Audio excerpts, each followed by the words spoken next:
Someone hit their mic. Yeah. That's me. Ow! Nitai! What the fuck? Good lord, Nitai. Well, he timed it. Good lord. So. He timed it well, though. I'll give him that. He timed it very, very well. All The right. pain is worth it for the comedy.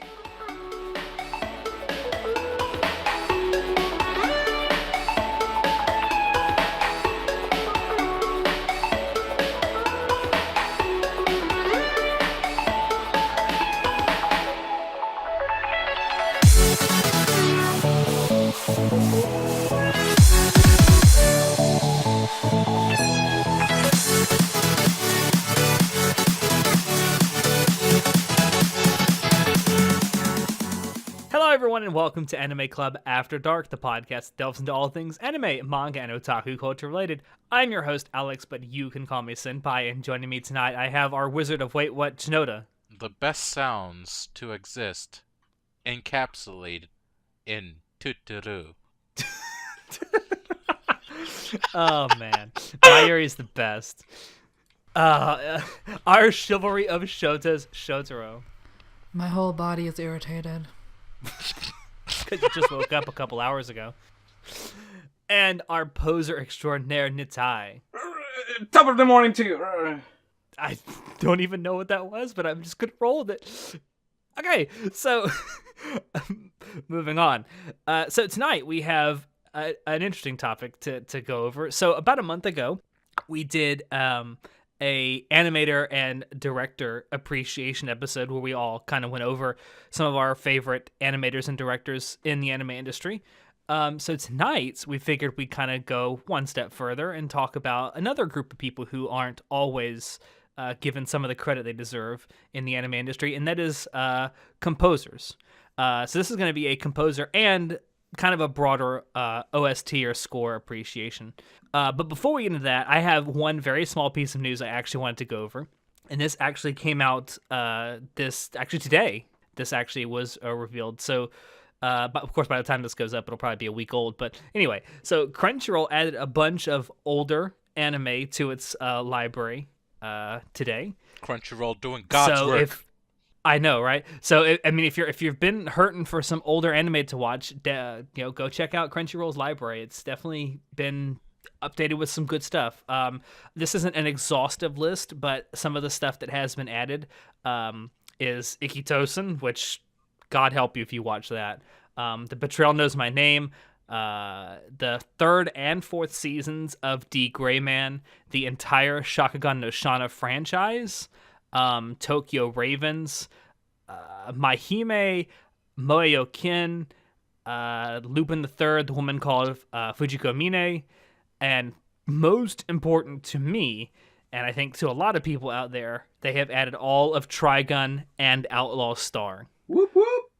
Exactly, whoop whoop, indeed. For those who haven't seen either Trigun or Outlaw Star, highly recommended both of those shows. That would be me. That would be me also. Exactly. Go watch either one of them. You really can't go wrong with. I've only seen the Trigun movie. Oh, that's a good movie too. Yeah. Fantastic movie. But yeah, they're classics. They're like if you were around Toonami when it first started, those are two of the ones that were some of the early anime that were on Toonami. So go watch it. Go fucking watch it if you haven't yet. And if you have, go watch it again. I know I certainly will. Anyway, I wanted to mention that just to give a quick shout out to anyone who is looking for some older anime to watch. Crunchyroll is doing God's work. But yeah, moving on to our actual topic tonight. So we're just gonna go down the list and talk about some of the composers and OSTs that we want to talk about. So the first one on my list that I want to talk about is a composer by the name of Joe Hisashi. Now, Joe Hisashi is a composer who has been around for a very, very long time, since the early mid 80s. He's not only has he done work for anime, but he's also done work for live action television and movies as well, which is also really, really good. But in terms of his anime discography, probably what he's associated most with is he has worked on a lot, and I mean a lot, of Studio Ghibli movies. Mm-hmm. So he's worked on Nausicaa, the Valley of the Wind. He's worked on Castle in the Sky. He's worked on My Neighbor Totoro, Kiki's Delivery Service, Good Porco music. Rosso. So basically, anything that Hayao Miyazaki worked on at Studio Ghibli, he basically did the score for.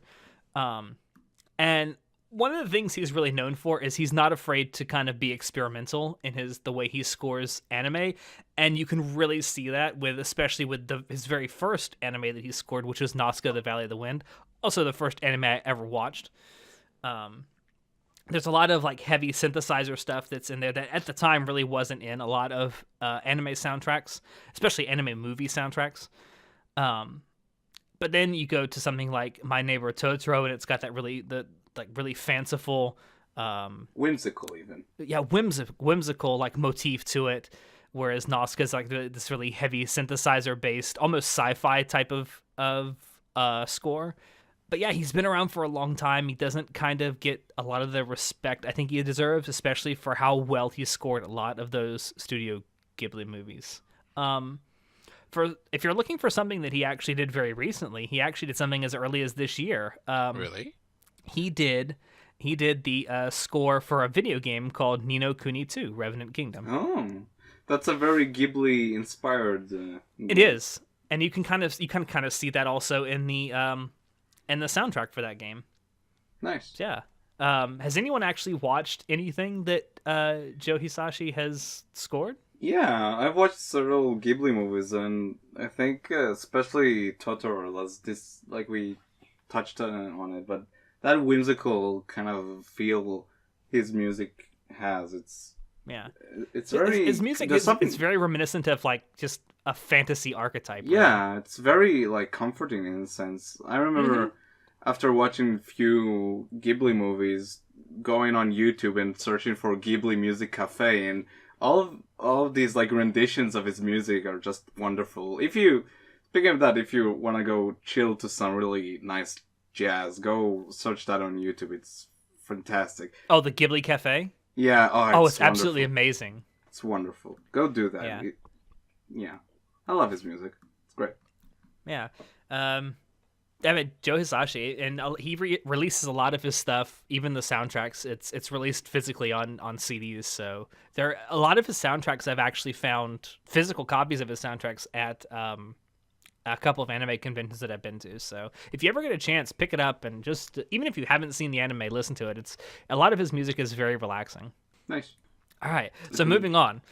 This is actually the last one that I specifically wanted to talk about, and I know that Natai, you wanted to talk about this person too. Yeah. And that is Yugo Kanno. Who now? Go motherfucking Kano. Not Yugi, as you originally wrote down. Shut up. He doesn't do card battles. He scores music. You don't know. Maybe he's a master carder. Who knows? Okay, so Yugo Kanno is probably most famous now for doing the soundtrack to JoJo's Bizarre Adventure Part 3 and 4. And it was also recently revealed that he will be back to score Part 5. Yes. So he will be scoring Part 5 that starts later this year. Also, something else that he did was the soundtrack to Psycho Pass, both season 1 and 2. That's a solid soundtrack as well. And that is an absolutely phenomenal soundtrack. Both seasons have really phenomenal soundtracks. In fact, I actually haven't even seen the second season of the anime yet, but I actually have the second season soundtrack downloaded. It's really good, though. It's really good. It's got that good, what do you call it? That good sci-fi element to it.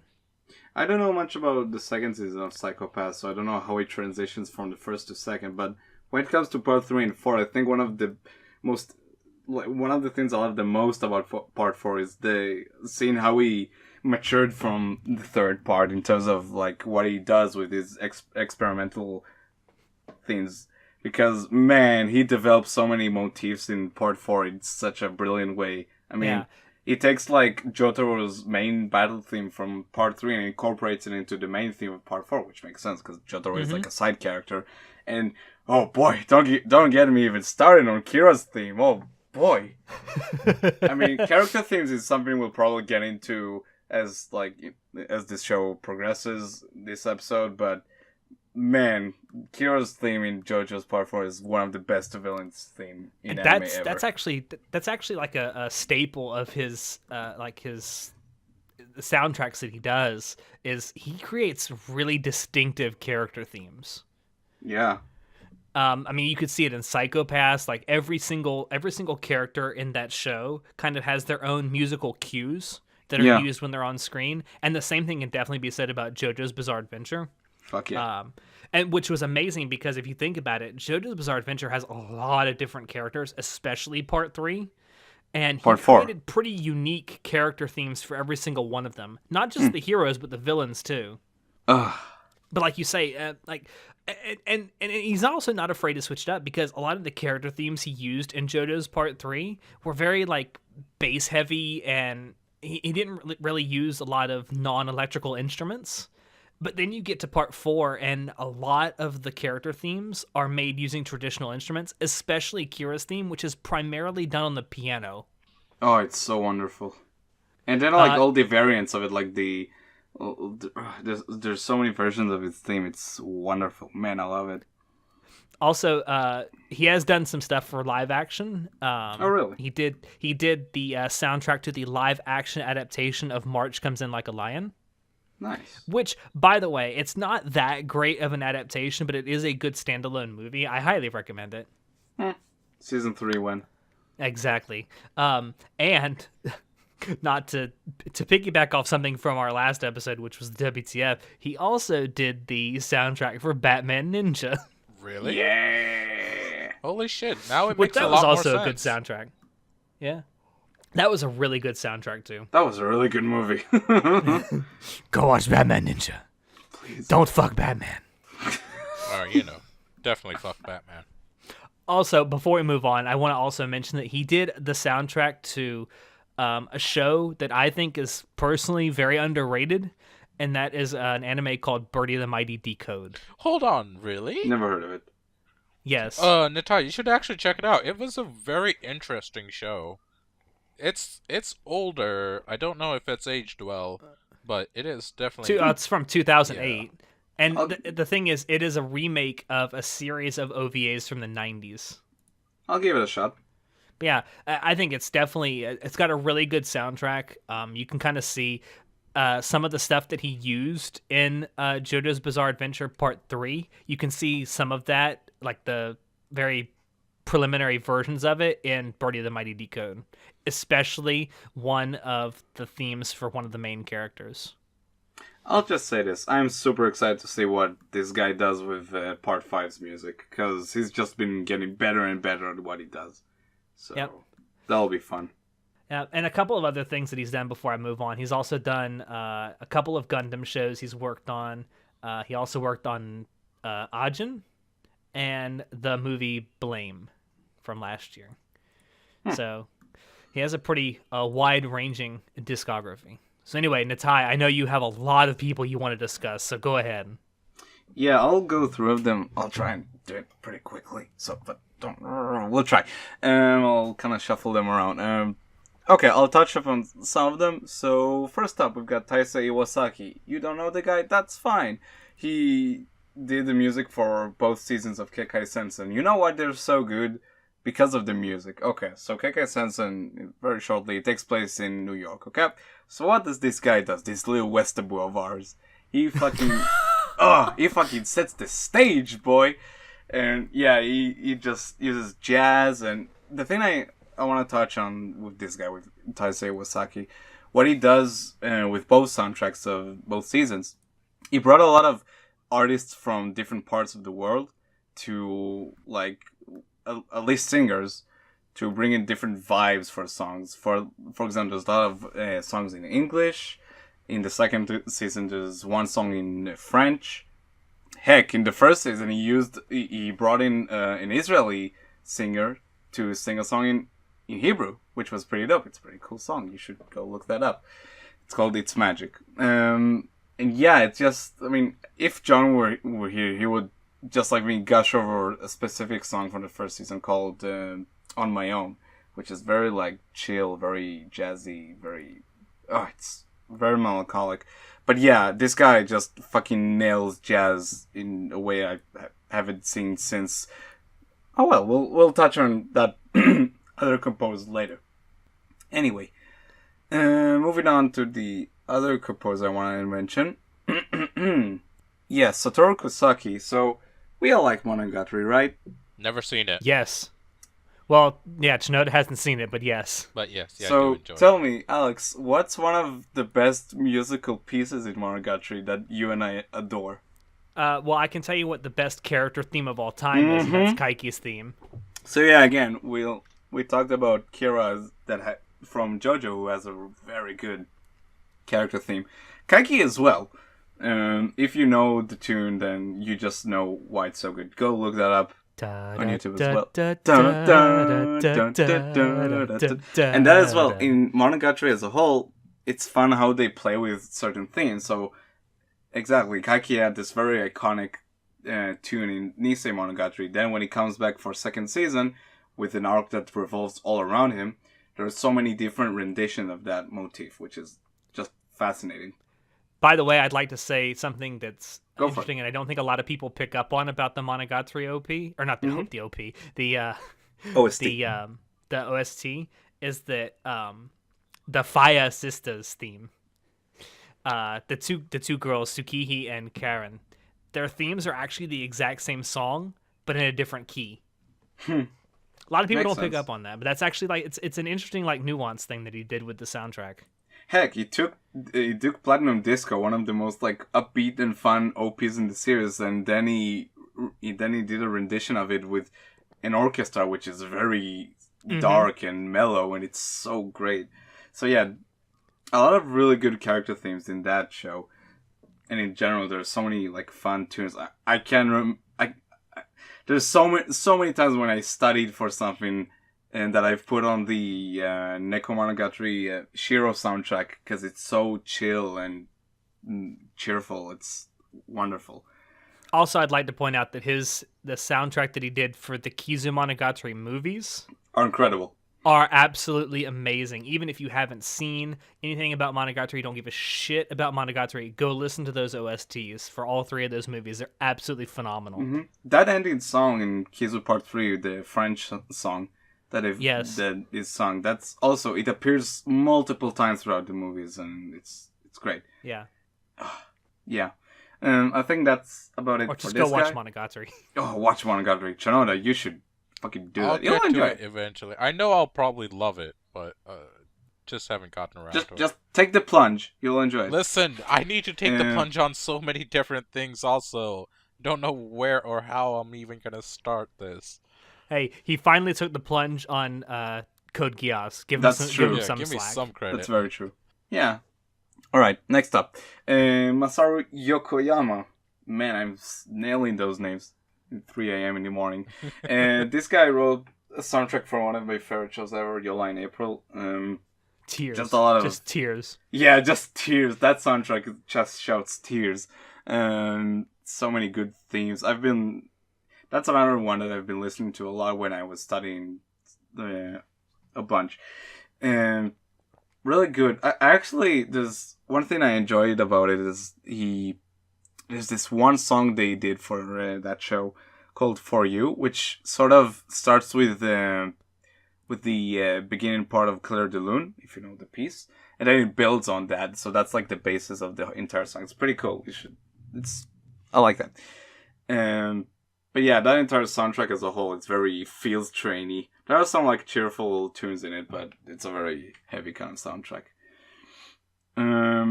But yeah, moving on. Another one I'll just touch on. Makoto Yoshimori. That guy wrote the soundtrack for another show that's one of my favorites ever, Bakano. So if your Line April soundtrack was tears, Bakano is just a train wreck. That's what it is. Christ. It's Again, literally a train wreck. Yeah, in the best way possible. We go back to, like, again, maybe jazz, just fucking that I love it, man. He just nails it. So many good tracks on this one. I'm sensing like a theme here. Like you really like jazz music or jazz inspired music. Yeah, it just does it to me, man. I don't know. Oh, it's like I have a taste or something. Can I actually say something about that? Go Because for it, man. so I can't remember. Someone told this to me like years ago, and I completely agree with it. It said that in 1,000 years, when America is but a distant memory, it will be remembered for 4 things. It will be remembered for the Declaration of Independence, the Constitution, baseball, and jazz. Motherfucking jazz, indeed. And it's I just love absolutely it. true. I mean, just look at this. I mean, like jazz-inspired anime soundtracks. Like, I don't think that Louis Armstrong ever imagined that a genre that he helped pioneer would actually be used like that. Heck no. It's great. But yeah, Baccano has a wonderful soundtrack. It's just a roller coaster ride. That's what it is, and it's so wonderful. Also, I like how Isaac and Miria's character theme changes depending on whether they're being serious or like bullshitting It's people. wonderful. Oh, it's so good. I want to go watch it again. Like you can tell whether they're bullshitting people based on the theme that's playing while they're on screen. But yeah. And so yeah, that's all I'm gonna say about that guy. But now it's time to talk about like the real star of the show. We all love her. Yoko Kanno is probably one of the most prolific and respectable composers in general ever. She's like, if we just talk about Cowboy Bebop in itself, that just says all you need to know about her. And again, back with jazz. But yeah, you guys got anything you want to say about Yoko Kanno? Because she's like fucking huge. I mean, I don't think enough can be said about how good the Cowboy Bebop soundtrack is. Especially the fact that, I mean, she helped write the OP as well. So, I mean, she didn't perform it, but she wrote it. Actually, I think she did perform, because I don't know if you guys know that. Because what she did for Cowboy Bebop, she assembled a bunch of musicians, and then they sort of formed this band called the Seatbelts, and they wrote the entire soundtrack together. And is she playing the piano in the OP? I think she is. I might be wrong on it, but I do believe she is. Okay, I wasn't entirely sure, but I was pretty sure that she didn't actually perform, but she may actually have been performing in the piano in that OP. Also, a bunch of really good insert songs. You've got Call Me. You've got Rain. You've got at least in the movie, Gotta Look on a Little Harder. There's so many good songs in that soundtrack, man. Yeah, so good. But there's so many like iconic anime soundtracks that she's done, like the Ghost in the Shell standalone complex soundtracks. Yeah, that's energetic as fuck. Unbelievably good. Darker Than Black. Another great soundtrack. She didn't work on the original Code Geass soundtracks, but she did. But she worked on the Akito the Exiled one. Yeah, she did that, and she did the didn't she also do the recap movies? I'm not sure. I'm not sure about that. I wonder. I have to look that up, but she might have. She might not have. I know she did the Akio the Exiled. Yeah. She's so just so versatile with her work. Like if you compare Cowboy Bebop with all of its jazz and blues, and that in itself is like a whole bag of genres in that soundtrack, which is wonderful.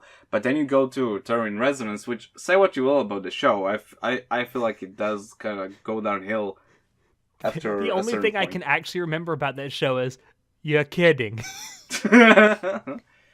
Top-notch English. But one thing that'll always stick in my memory from that show is the soundtrack, because it's so visceral. There's one song they used in that soundtrack called Vaughn, I think, which used Icelandic singer. I think he was Icelandic, and it's so kind of out there and visceral and bizarre. It's so wonderful. I love it when she just pulls things that you'll never expect out of anime. It's so great. I'm curious because Sho, I know you've watched a lot of anime that she's actually scored. What do you actually think of her music? I'm not a fan of jazz and that kind of music in general. I did like the Terror in Resonance one particular track, I forget which one. It's the one they played when I think it was in another language. Like, what is it? Like an Icelandic language. I just talked about it. Yeah, that one. I like that one. But yeah, it's just not my style, so.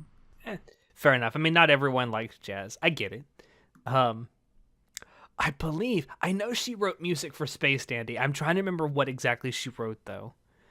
I think she wrote the song that plays at the High School Musical song. I haven't watched Space Dandy, so I don't know. Fucking watch Space Dandy. Jesus Christ.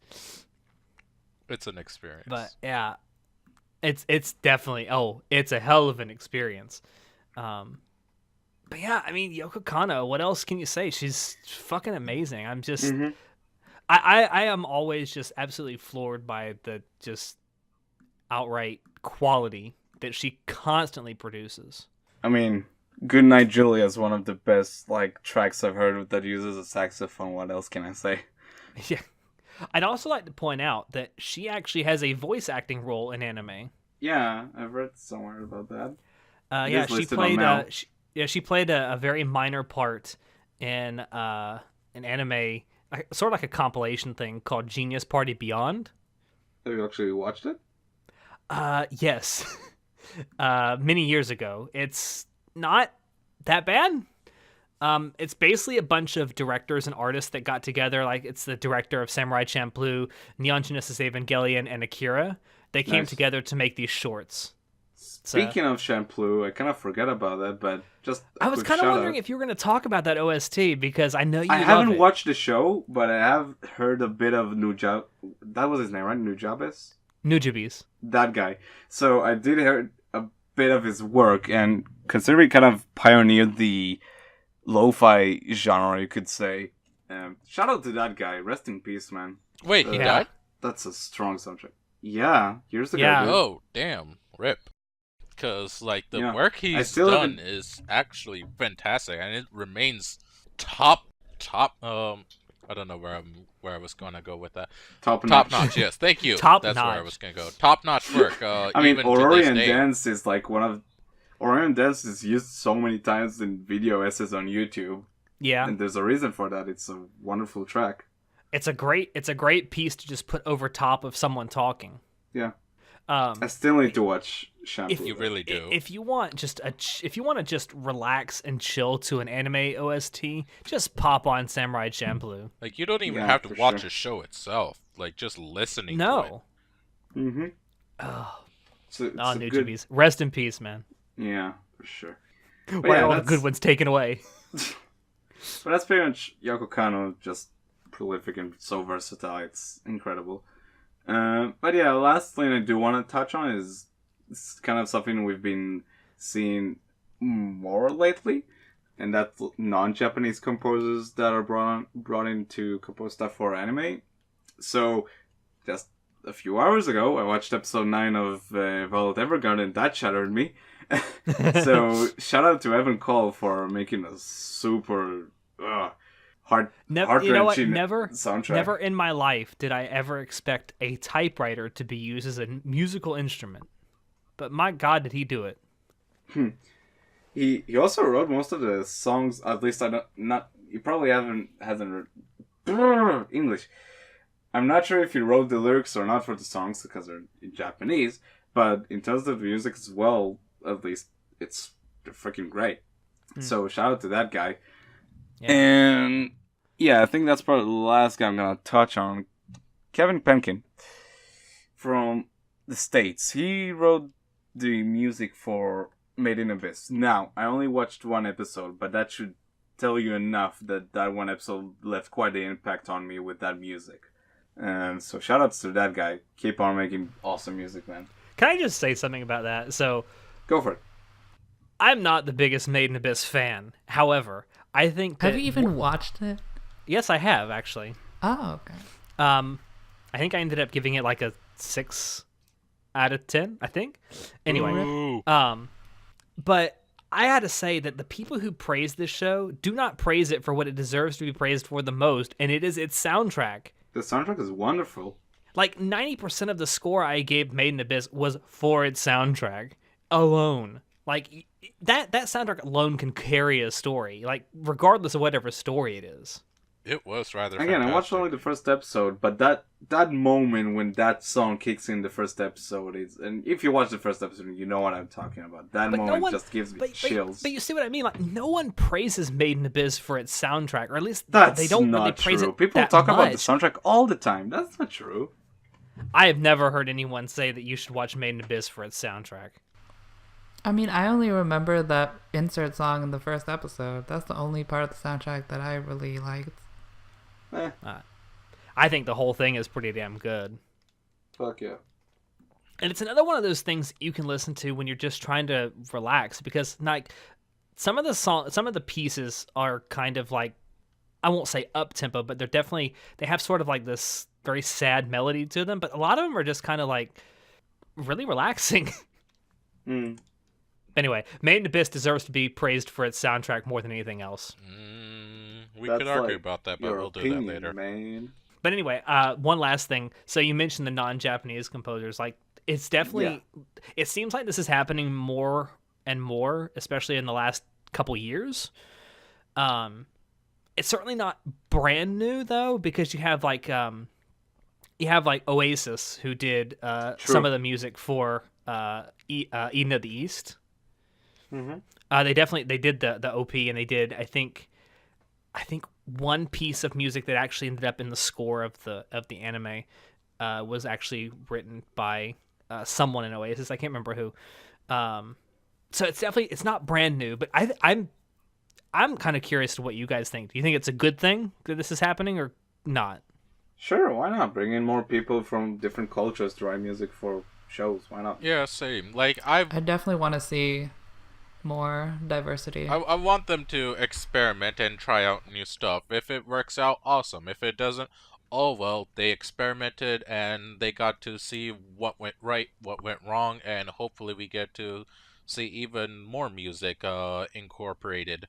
Now, like, don't get me wrong, I still want to see the old music there, but you know, new stuff is also part of the industry. Yeah. It'd be interesting to see if this actually leads to some collaborations between Western and Eastern composers. That'd be fucking fantastic. That would be actually really cool to see if we had like a collaborative soundtrack that was created for some anime. I'd like to see what could come out of that personally. Anyway, I think that's the last one you had, Nizai. Yeah, so shoutouts to awesome character themes, because man, they make my day. That was basically the theme of all the people you did except Yoko Kanno. I love me some good character motifs that get changed depending on scenes. That makes me happy. Natai, all right, random question out of the blue for you. Let's move on to show. Before we move on. Oh, go for it. If you had a character theme for yourself, what would it be? He's not a musician. That's out of the blue as fuck. It will be a mixture of Kaiki's, Kira, and the Pyramid theme from JoJo and Monogatari. That sounds super weird, and I'd be down to listen to that. I will say, if you are a musician listening to this, make that happen. I'll pay you. He's serious too. It's recorded. Believe me, I'll pay you. As you're obliged to pay for this. I am obliged to pay for it now if someone makes it. Oh god, no. Alright, Sho, what you got for us? Okay, I'm going to start off with probably one of the biggest names in anime composition, which is Hiroyuki Sawano. Whoop, whoop. He's done like so many compositions, especially recently. He's been very prolific in the last like 5 to 10 years. He's been in, and I don't know like how much they pay him, but he's always on the biggest name shows. You see him on Blue Exorcist, Kill la Kill, Cabaneri, Seraph of the End, Recreators, and he did the OP for Legend of the Galactic Heroes too. And those are just like, to me, those are like not even his best works. Those are just like his peripheral stuff. Not to say that they're bad. No, they're pretty good. But I don't think like he brought his A game to those compositions. But there were some nice tracks from those. But whenever he does do, I mean, the best part about when he writes and composes a song is that it's just so epic. It's the only way to describe it. Yeah, the Sawano drop is so crazy. I'm thinking of like one particular. I don't know if you've seen the first episode of Al Noah Zero, Nizai. No, I haven't. So like the Sawano drop is timed with the nuclear explosion of I think New Orleans, and it's like No, that's the a meme. the entire city just gets like completely blown up, and you see like whiplash and like things just burning out like right when the Sawano drops, and I'm like, shit. No, That's that's how a you meme. start an episode. But yeah, so speaking of Al Noah Zero, that's definitely one of his best compositions in my opinion. Certainly the only reason to watch Al Noah Zero. But also, well, basically, yeah. I can't really argue. See, you can't even defend it. Yeah. Some of the best tracks from that is I think it's the ED, the first ED, which is Allies, which I think is good, the though. yeah, That's that so one good. is so good. But That's a good also song. it is amazing. Also some really good tracks are Breathless, Keep On Keeping On, and Sight Now. They're just all of his tracks are just super hype, super epic. Like shit is going down constantly when his tracks are playing, and I love it. And another one of his best compositions, in my opinion, is for Attack on Titan. One of the biggest names, of course, he has to be on it. There's just so many themes, especially in the first season. He did a couple more in the second season, but they weren't like as intense as the work he did in the first one. Though. There are some like tracks in the second season. He really tried to. He like took past tracks and kind of gave them a new spin. So if you remember, "Call Your Name," the insert song for the first season, he kind of remade it but differently with a different performer and different different lyrics. So he did go back and change some stuff that would fit that season. So Yeah. there are some cool tracks in that second season. There are some really nice tracks. I still love the second season's OST. But the first season, the music from the first season is just so iconic. Like, Yeah. it's hard to improve on it. You have tracks like Army Go, Counterattack Mankind, EMA, The Reluctant Heroes. I love The Reluctant Heroes. Yeah, that's a good one. And my personal favorite, maybe of all time, is called Shingeki STHRN EGT. I'm sorry, it's like a weird track name. But like, I don't want to try and recreate it with my I like vocals. how you're apologizing Is that for it, the- even though you didn't have anything to do with it. Is that like that one track that like I don't know what she even says. Oh, there's no vocals. It's Oh. like Okay. it's just like really intense. I don't want to try and sing it because I will butcher it. But it's like just a really intense. Like when there's a really intense fight going on, then this is the track that's playing. So you can look it up and listen to it, our listeners, if you want to hear some really Just to chime in, intense music. there's one specific track in that OST that I absolutely adored. That's called "Attack on Titan," and it's wonderful, it's so good. Yep. Good So vocals. another show that I didn't actually watch, I just listened to his OST, but I think it's like also one of his top works is Gundam Unicorn. Obviously it's not as big of a name as the other works because Be it's like careful who you say that around. part of a franchise. It doesn't appeal to the masses. Like you have to watch prequels or whatever. Obviously Gundam is a big name though. Obviously. But yeah, I love the Unicorn soundtrack. Like, even if you have no interest in Gundam or you never want to watch this, listen to the soundtrack. It is so good, especially if you like Sawano. Like, I can just listen to these tracks by themselves. I don't need any context. Like, they're just so good. And especially in Unicorn, the vocals are really strong. So they're like barely even soundtrack. They're just... they're just singles, honestly. I just listen to them as singles. Specifically, I like Bloody F8, Into the Sky, Next to You, Pretenders, and Starring Child. There's so many, but they're all really good. Like, I'm not even I'm not even like giving you bullshit because they're all really good. Yeah, so another good show that he did the composition for is Seven Deadly Sins. Yeah, boy. He did some pretty strong, iconic tracks for that as well. He did Perfect Time, GR, and Gong for N. Gong for N is the one that they play at the beginning of every episode when they're doing the like premise where they're describing the things. But yeah, as usual, amazing tracks, hype as hell, and the show itself is pretty hype as hell. And lastly, I have Guilty Crown here as one of his top works.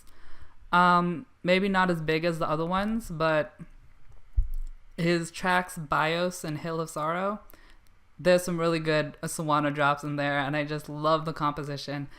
There might be a slight trend that the shows he does the composition for may not be like the best shows, but they have a big name and they have a great soundtrack, and that's all that really matters.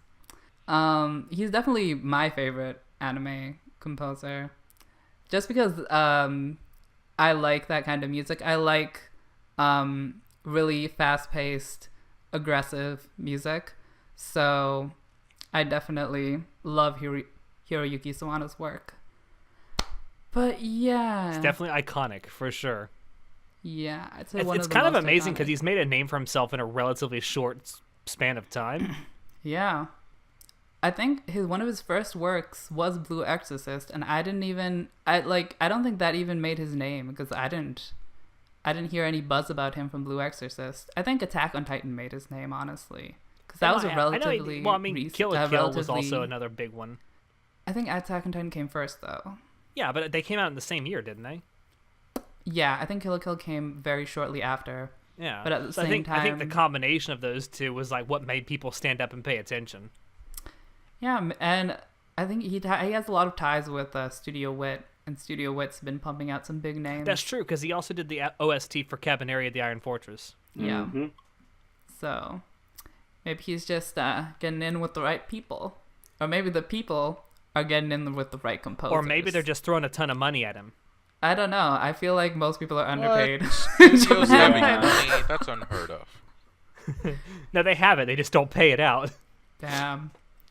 Anyways, so yeah. Moving on. I also have Tatsuya Kato, who has done the composition for Food Wars and Free. The tracks for Food Wars, they're all in Japanese, so I can't tell you which ones. But like, basically all of them are really amazing. They make the show, honestly. The manga is really great, but what makes the anime its own experience is how great the soundtrack is. Especially since the third season is kind of shit. Fuck you, Nitai. The third season was amazing. Okay, better than the second season. No. Yes. How can you say that when there's literally no animation to this third season? Who needs animation when the character designs are on point? All right, kids. Stop. Anyways, yeah. But like all the foodgasms, which are what Food Wars is known for, they become so much more crazy when you have that music playing as well. The music is great at building the hype when they're like cooking, the cooking montages, quote unquote montages. It's like, oh, he's leaning into the frying pan. Oh my god, why is the music so dramatic? What is happening? It's hilarious and amazing. And of course, because it's Hiroyuki Sawano, he knows how to bring the tension, he knows how to bring the hype. So it's a great fit. Wait, it's not Hiroyuki Sawano. Well, I'm about to say, well, we went really way back on this one. Oh my god, listen, all the music I listen to are the same. I mix them up all the time. Okay, no. Tatsuya Kato is very good at bringing the hype. Only in Food Wars, because that's the only hype show I know of him. I will say that in terms of like consistency, he's not the most consistent composer because he also did the OST for Future Diary and Love Live Sunshine and Masamune-kun's Revenge, which were all very forgettable. Yeah, we all have our bad days. Yeah, he's had a few. More often than not. But yeah, But he also did the soundtrack for Medica Box, and Medica Box is really good. Have you seen it? Yeah. Okay, that's good. What do you think? I would just say that and not have seen this. Like, nah, I know it's good. I don't know, Alex. I don't trust you anymore. Fuck you. Wow. But yeah, he also did Free, like I said. And the tracks in Free are like so different from Food Wars. Like they're not tense at all, or they're not like building hype or like food gasming or anything. They're just really like chill, and they like make you feel happy. Like it's just a ball of sunshine in a musical form, and I think he did it really well. I have no idea how I would have never known that the person who did Food Wars also did Free, but apparently he's just so diverse, you know. Sometimes he does it right, sometimes he doesn't. But yeah, that's Tatsuya Kato. And the last one I have on here is Yuki Hayashi. Yeah, boy. Who's done Haikyuu, My Hero Academia. He's done the only good thing about MHA, the music. Oh, fuck you. Fuck off. Yeah. I haven't watched the third season, so I don't know if he added any new tracks. Oh, he did. Okay.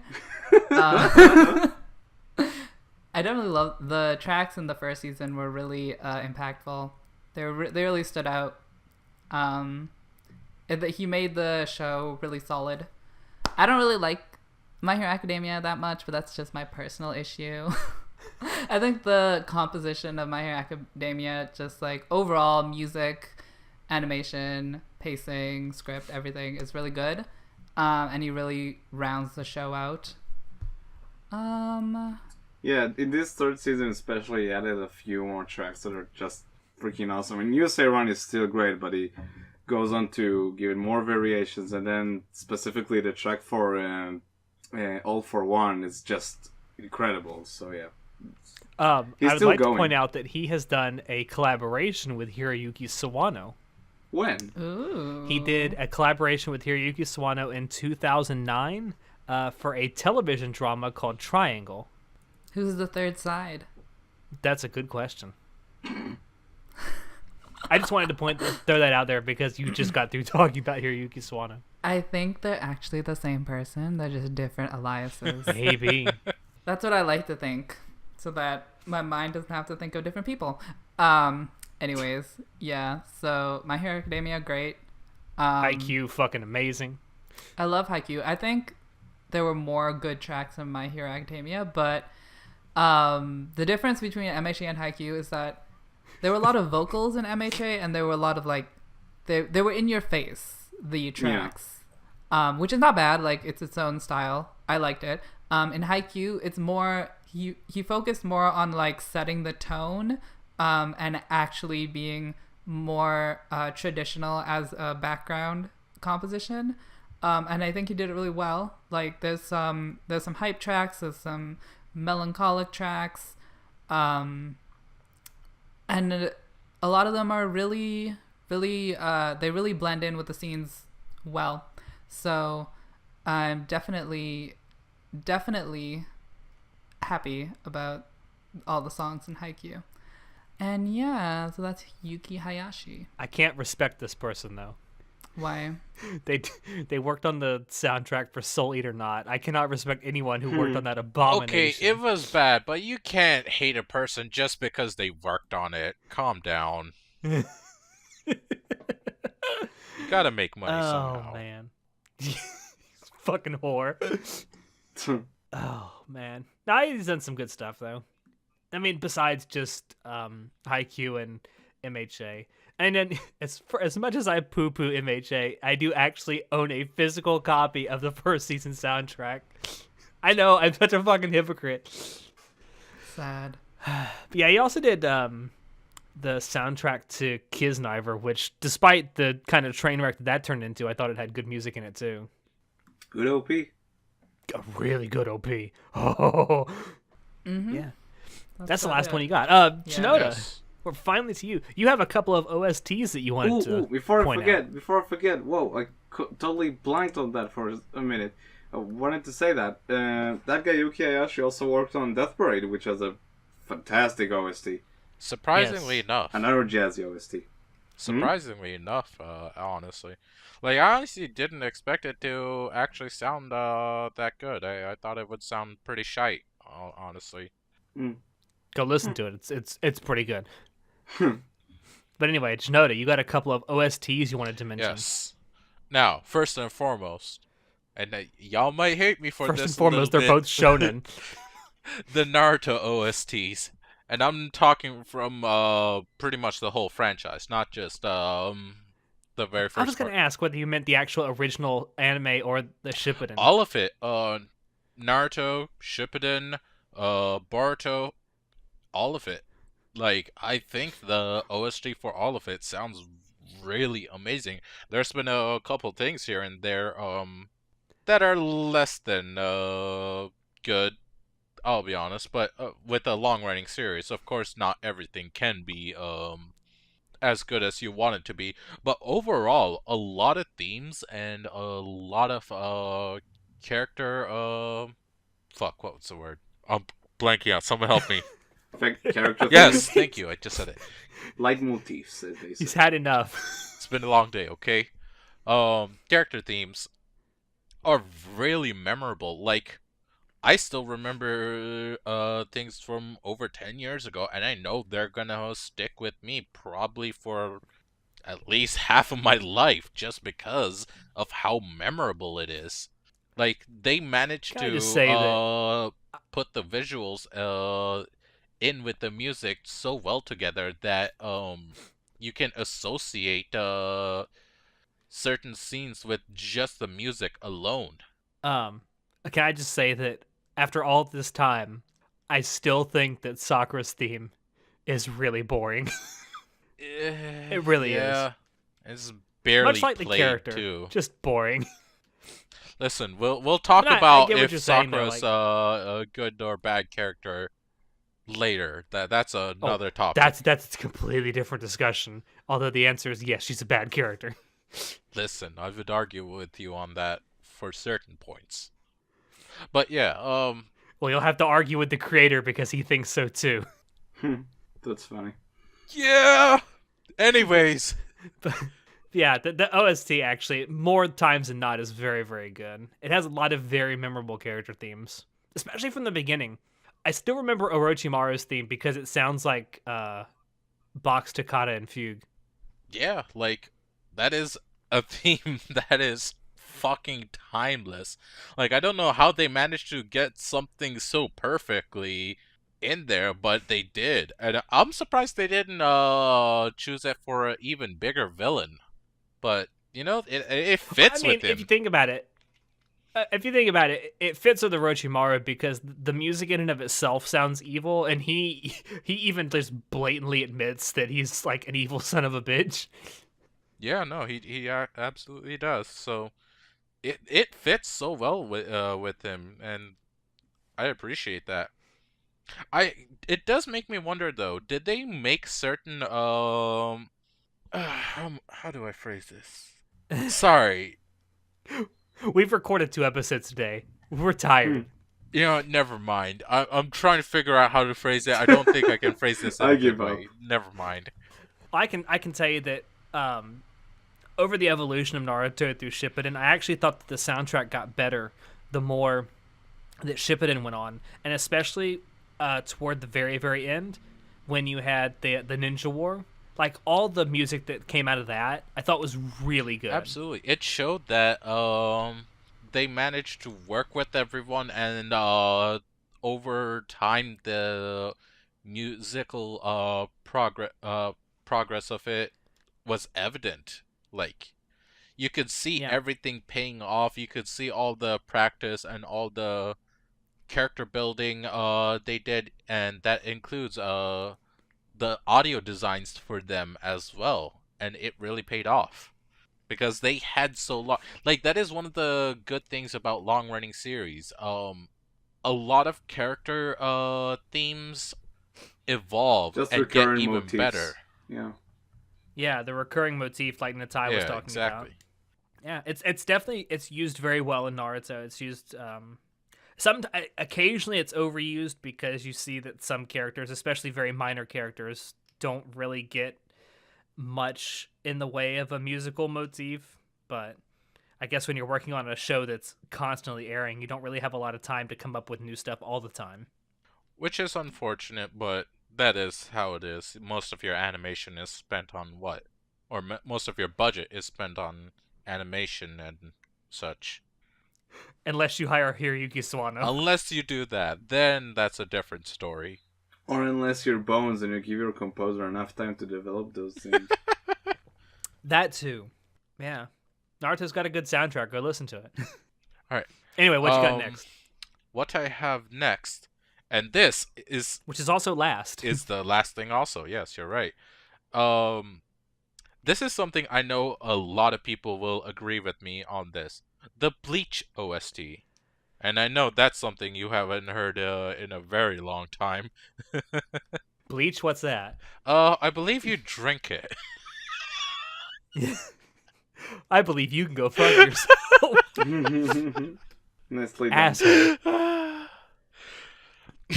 Stop! I'm trying to get my words together. Bleach had one good story arc. Fuck you! Read the manga. I mean, no, don't try and defend Bleach. I think you're outnumbered here, Chinoda. Y'all can go fuck yourselves. I will say, even if you had misgivings about Bleach, the soundtrack to the show was absolutely fantastic. They had so many different soundtracks. I would honestly say of all the older animes, and including the long-running big ones, Bleach was the one that really dared to experiment and try new things out. Like I think they honestly really started off doing that, and it really paid off. Like, if there's one thing I can still talk to a lot of people about Bleach about, it's the soundtrack. People remembered the soundtrack so well because it stuck with them for so long. I remember Ichigo's theme. I don't. It was pretty good. It was... That's about it, though. I literally have like pushed Bleach so far out of my mind. It's unbelievable. It's like, I actually question whether it was a thing that actually happened. Christ, what is... You know what? That's a whole nother cast. I'm not even gonna ask that question. But yeah, hell, even the filler arcs it had, even those had pretty damn good soundtracks, and I really loved it. A lot of it was in a more, I want to say, Hispanic style at times.